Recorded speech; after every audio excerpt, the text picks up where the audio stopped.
All right, class, let's talk about our next unit. Topic is urbanization and intellectual movement. Essential question, how did the late 1800s society change during this time? There was the second industrial revolution. One of the most important ideas from this time was the Bessemer process, which is a process that increased steel production, and the steel that they created was much stronger, and it was more of a high quality steel. There was more oil, electricity, chemicals, so the factories and the industrial movement just continued to grow and to grow. It was the expansion of industry. The tech created a growing demand for specialized knowledge. By 1890, Germany surpasses Britain in the Industrial Revolution. And this was huge because Germany, as you know, would need that power, or would use that power in the future to build up their armies in the fight of World War I and World War II. So when Germany surpasses Britain, they become the dominant country in Europe. Industrialization continued to attract huge numbers of people into the cities. So once again, the cities just continued to grow and to grow.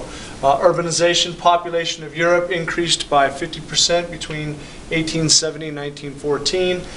Better medical knowledge, better nutrition, housing were some of the key reasons. So people were able to live in the cities, and once they got there, there weren't as many diseases and whatnot. There were very poor living conditions, no parks, crowded housing, open sewers. So at the beginning of the 1800s, it was not an ideal situation living in the cities, especially if you were poor. You did not have very many choices. Public health movement in the mid-1800s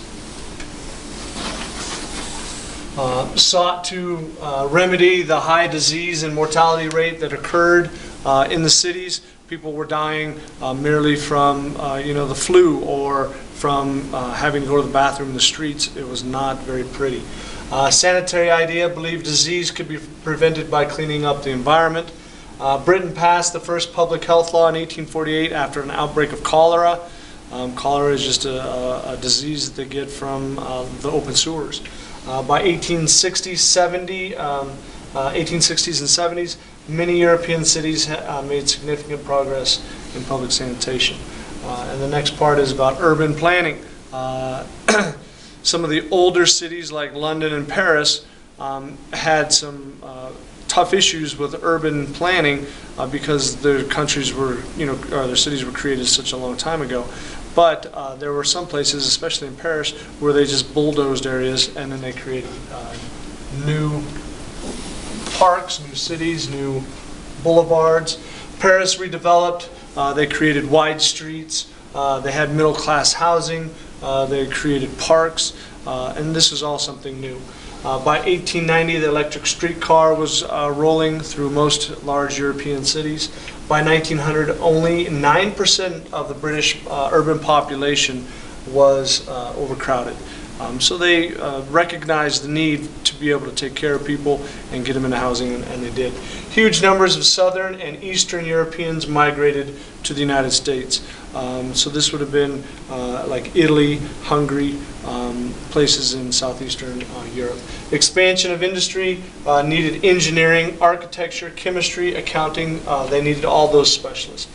Now, at this time, society also became much more diverse. You had an upper class, a middle class, lower class. Upper class would have been bankers, industrial leaders, top government officials. Middle would have been small business leaders, merchants, lawyers. Lower class, unfortunately, teachers, clerks, craftsmen.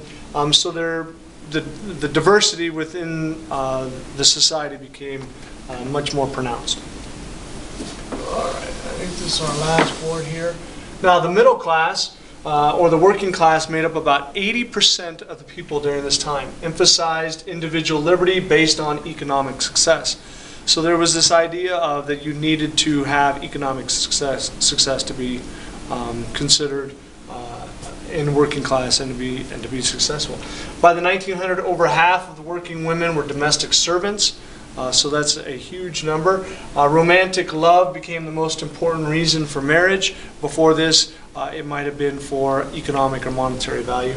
By 1850, most wives had different jobs than husbands, whereas before that time, people might live on farms, and so they both kind of had the same job. You know, if your husband got sick, you might have to, you know, the wife, you still might have to go out and do the farming or the chores. But by 1850, there were distinct.